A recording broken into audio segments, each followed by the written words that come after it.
Eka mbasuhuze mbifuriza ibihe byiza mwebwe mukunda kandi mukurikira uyu muyoboro mwe twizere ko mumeze neza cyane mu byo muri gukora byose kandi mwamaze gukora subscribe kugira amakuru yacu ajye bageraho neza cyane. Amakuru atugezeho kano kanya nuko ibintu byabaye bibi ahitwa Poezero, drone ziri gukora akantu cyangwa se drone zabaye drone. Ndaza kukubwira uko ibintu byifashe, tuze kujya mu makuru y'urubanza rwa General Firemo Yav. Uyu nguyu murabizi yuko ashinjwa ngo gukorana n'u Rwanda muri Repubulika Demokarasi ya Kongo ku bigendanye n'intambara cyangwa se imirwano ibahanganishije n'igisirikare cya M23. Rero urubanza rukomeje kugenda ruzamo byinshi biri kugenda bitungura abantu mu buryo bitandukanye. Ejo nibwo nabwiraga ko igisirikare cya leta cyangwa se ubushinjacyaha bwa leta Kinshasa bwasebeye imbere y'urukiko muri urubanza rwa General Firemo Yav. Aha rero harandi makuru mashya avugwa kuri uru rubanza, ndaza kukubwira ibiri kuvugwa kuri drone iminembwe, hanyuma tugaruke ku makuru ya politiki muri aka karere. Perezida Evariste Ndayishimiye yatangaje ko ibyo by'amatora biteje ikibazo kugendanye no guhombya leta. Biteye bite? Impamvu ni yihe? Arashaka ko byagenda bite? Ese amatora aveho cyangwa se barumva ko byagenda gute? Hanyuma harandi makuru atangazwa cyangwa se ibitangazwa na Leta Zunze Ubumwe za Amerika kurebana n'intambara ikomeje kubahanganisha n'igisirikare cya Iran cyangwa se Iran bahanganye nayo nyine bafatanyije na Israel. Nimuze kujya kureka mbaho ikaze, nitwa Isaac Neza. Reka twihuta cyane duhera kuri iyi nkuru mbere yuko tujya mu bintu byinshi cyangwa se mu miripuko cyangwa se ya makuru y'imirwano ikomeye cyane. Hari igitero cya drone kuri Poezero cyateye impagarara zikomeye cyane cyangwa se n'impungenge ku musirikare wa FARDC. Biteye bite? Ayo makuru aravuga yuko ni igitero cya drone kuri Poezero nyine mu gihe n'ubundi bikomeje kuba bibi cyane muri Kivu y'Amajyepfo, ariko ingabo za leta ya Kinshasa zikomeza kugenda zigaragaza imyiteguro idasanzwe ngo barashaka kugaba ibitero bidasanzwe bitandukanye n'ibyo bagaba kuri M23 muri iyi minsi, ku buryo bahindura uburyo rero bahindura harimo kongera ingabo, umubare ukiyongera, atari ukuzongera gusaba kongera ibirwanisho. Niba hari intwaro bafite zirasa mu ntera ndende bakazana zirasa mu ntera ndende kurenzaho, niba ari zica abantu runaka bakazana izisumbuyeho zakica umubare munini cyane kandi mu gihe gito cyane kuri speed, ndetse bakongeramo n'ikoranabuhanga ry'ikirere nk'uko amakuru tugeraho abivuga.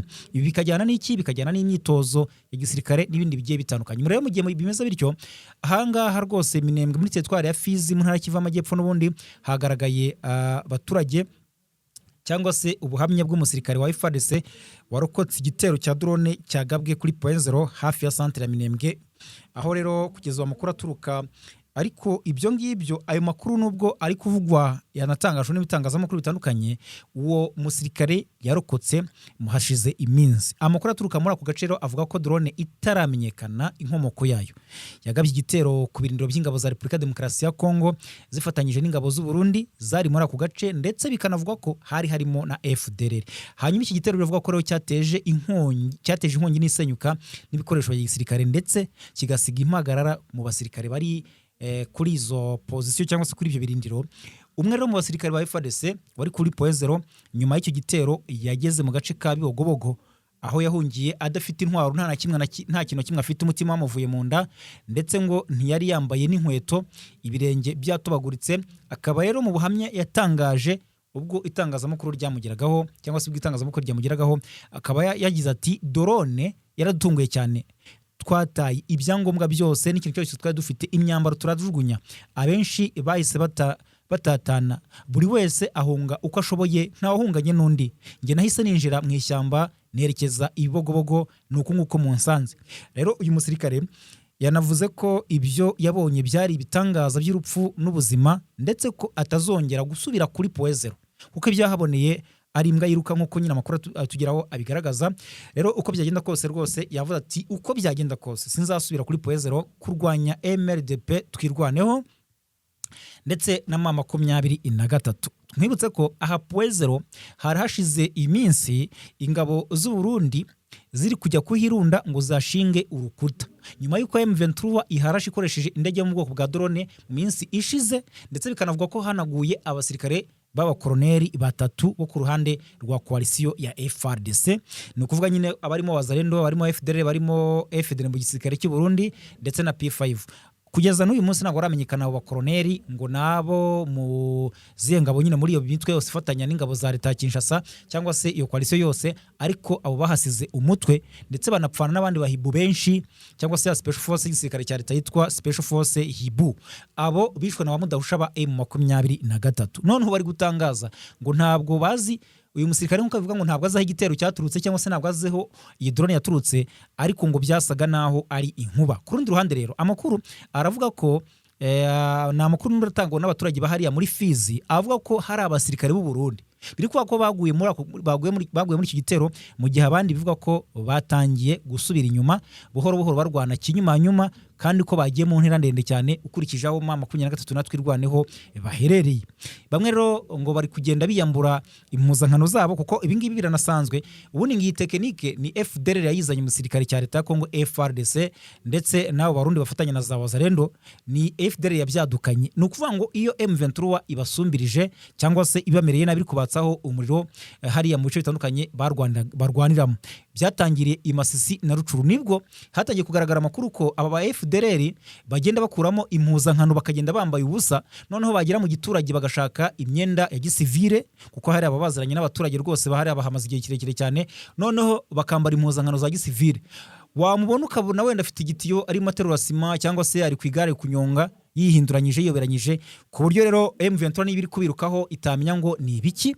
Izo tekinike rero baje kuzikwirakwiza mu gisirikare cyose cya leta ya Kinshasa ndetse na coalition yose bafatanya.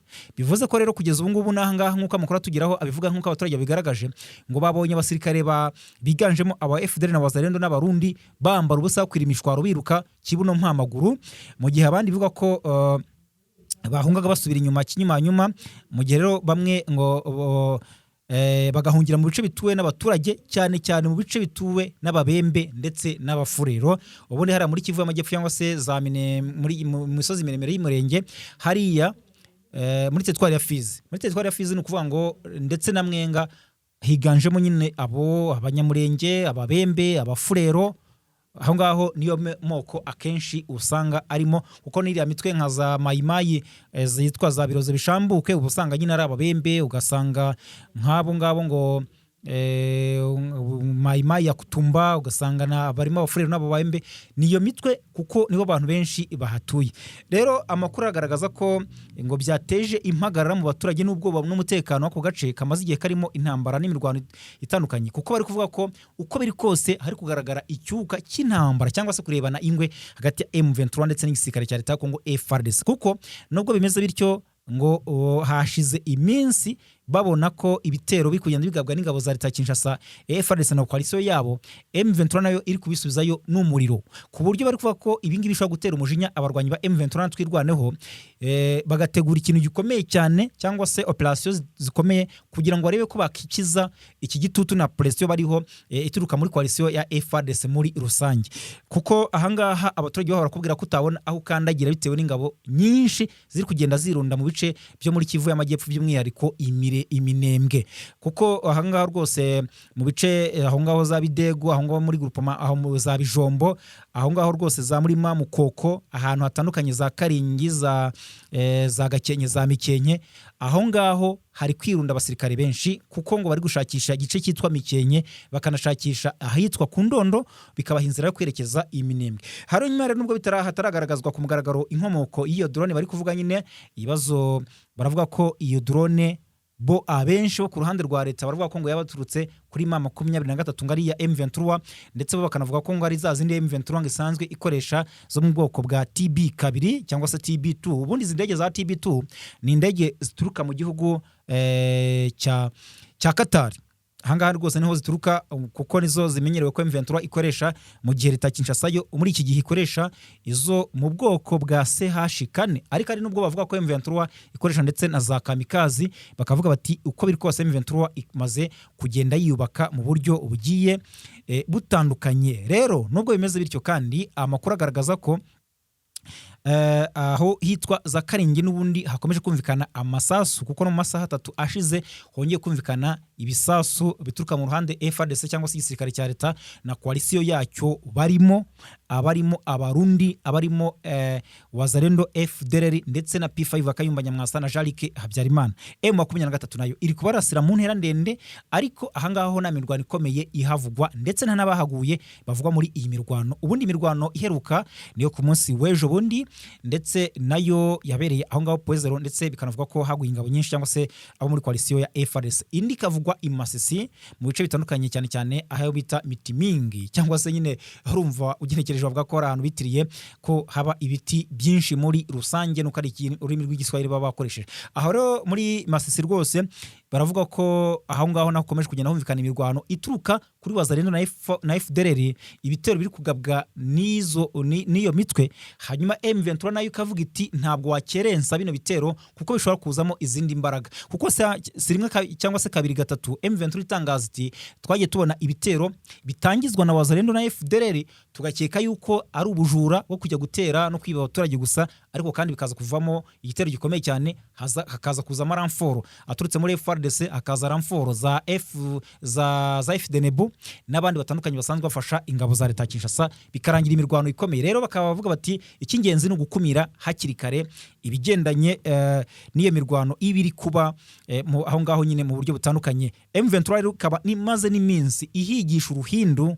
witwa umuzarendo, witwa FDLR, ku buryo ishaka kugira ngo ikore icyo bita ngo hari abakunze kubyita ngo namasuku cyangwa se isuku, kuko nabyo kugenda imaramo babana baragiye basigara bacengeye, ariko ubona ko n'ubundi bikigoranye cyane, kuko n'ubu ngubu ejo nakubwiraga yuko hari umuyobozi washyizweho na M23 bishe hariya mu gace kitwa Muheto, n'ubundi muri teritwari ya Masisi. Uyu nguyu yiberaga santere ya Muheto, ni santere ikomeye cyane, aha za Wazalendo zaramwivuganye, bikumvikana neza yuko nubwo M23 agiye ifata ibice bitandukanye, ariko kandi hari aho bagiye bacengera, cyane cyane ahantu haba hari amashyamba.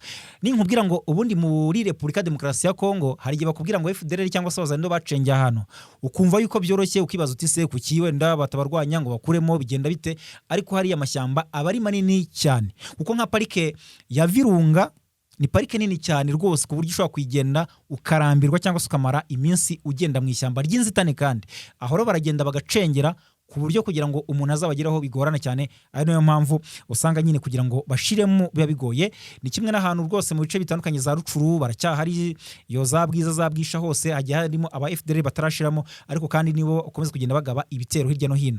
Reka twihute rwose mu makuru ari kuvugwa n'ubundi tutarava mu burasirazuba muri Repubulika Demokarasi ya Kongo, kuko naho hakomeje kugenda humvikana amakuru agiye atandukanye yandi nza kugarukaho. Tugaruke kuri iyi nkuru iri kuvugwa ku rubanza rw'umugabo witwa Fremo Yav. Ni urukiko rukuru rwa gisirikare rero rwatesheje agaciro icyifuzo cya CNC cyo kongera igihe kwiperereza kuri telefone za Lieutenant General Fremo Yav Irungu. Uyu nguyu bamushinja ngo gukorana ngo na leta y'u Rwanda mu bigendanye no kuba ngagambanira igisirikare cya leta ngo mu gukorana na M23. Rero urwego rw'igihugu rushinzwe umutekano mu by'ikoranabuhanga Conseil National de Cyberdéfense CNC rwitabye urukiko rukuru rwa gisirikare i Kinshasa rusobanura impamvu rutatanga telefone za Lieutenant General Fremo Yav Irungu. Bagaragaje ko izo telefone zirimo uburyo bukomeye bwo kurinda amakuru, bigatuma ngo bisaba igihe kirekire n'ubushakashatsi bwimbitse kugira ngo haboneke amakuru arambuye. Kubw'iyo mpamvu rero basabye urukiko kuyongerera igihe kugira ngo bakomeza gusesengura izo telefone n'ibindi bikoresho bifitanye isano nazo. Ariko hano bavugamo ko batizeye neza ko harimo ivyo bimenyetso, bityo bikaba bitizewe ibyo batangaza. Gusa urukiko ntabwo ntirwemeye ubu busabe. Impamvu rutabyemeye ni iyi: rwavuze ko bwatanzwe mu buryo budasobanutse kandi budafite ibisobanuro bihagije.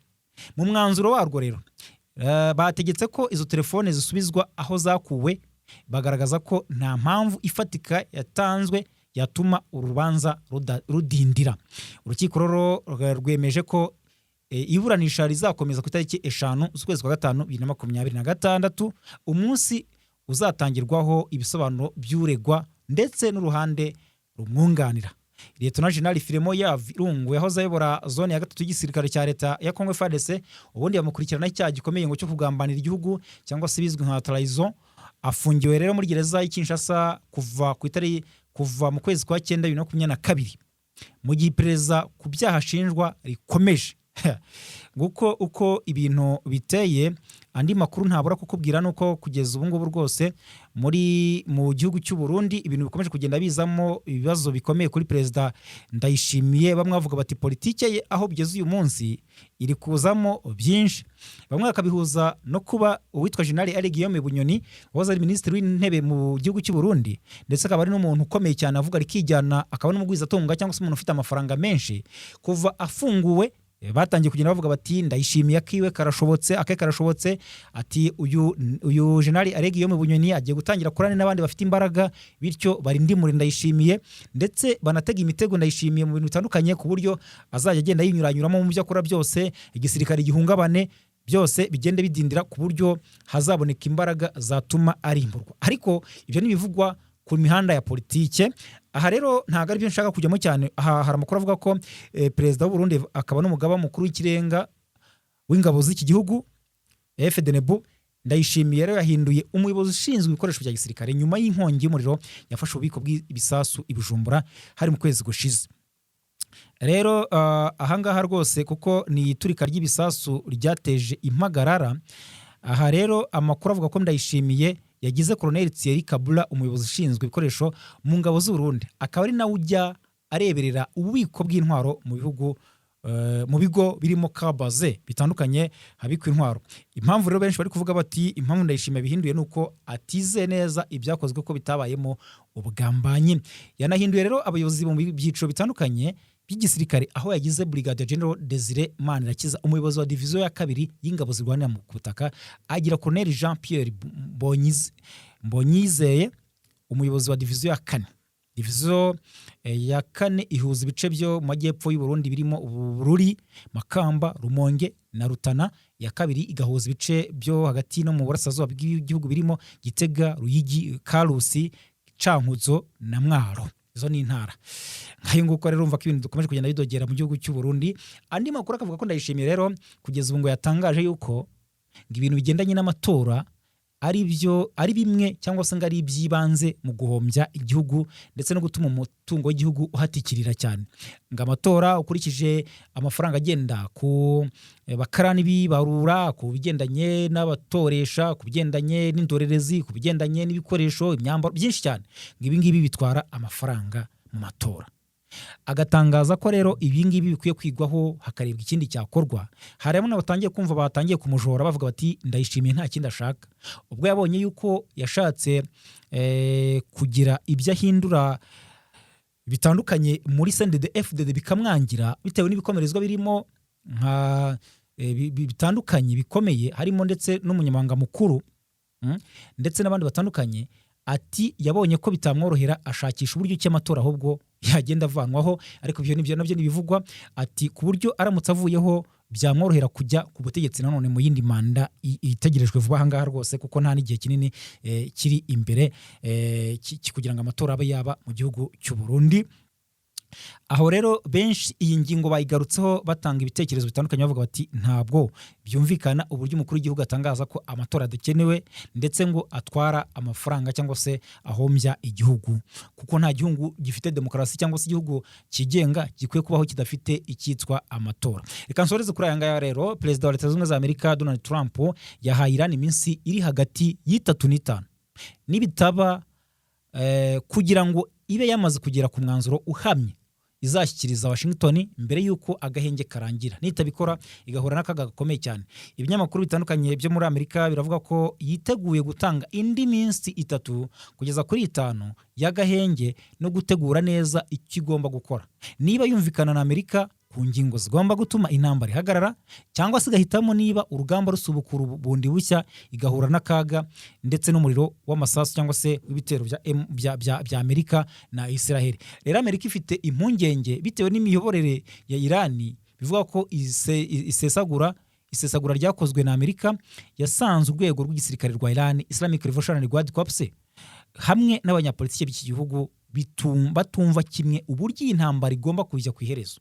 Ibi rero bikaba bishingiye ko nta rwego rufite ububasha bwo gushyira umukono ku masezerano muri izi ngizi ebyiri. Isesengura rero ryagaragaje ko ubutegetsi bwa Iran burimo gutandukana cyane, aho bamwe mu bayobozi b'igisirikare by'umwihariko abo ngabo muri IRGC bafite ijambo rikomeye kurusha inzego za politiki, bigatuma rero bigorana cyane kumenya uwafata icyemezo cya nyuma ku biganiro n'amahanga. Gusa harabona atangiye kubona bavuga bati rwose Amerika ishobora kuba ifite umujinya cyane, kuko yabonye ko ibyo yatangaje kuri Iran itabikozwa, ndetse n'ibyo yari yatangaje ngiye gufunga burundu umuhora wa Hormuz nyuma y'uko Iran iwufunzeho gato. Basanze Iran ntacyo biyibwiye, ahubwo imbaraga ari za zindi. Baravuga bati se abangaba ni gati kiko bakomeje kugenda biziringa cyangwa se bikomeza, bizagenda bite? Aha rero benshi baravuga ko nta kindi bishura cyangwa se nta kindi bitanga. Intambara mu minsi iri imbere turabona ko iri buze kurushaho gukomera cyane, ku buryo rwose isi ikomeza kugenda ibihomberamo. Mukomeze kugira ibihe byiza. Amakuru agezweho rwose ni mu kanya gato ayandi atandukanye ndetse n'ubusesenguzi butandukanye. Mukomeze kugira ibihe byiza.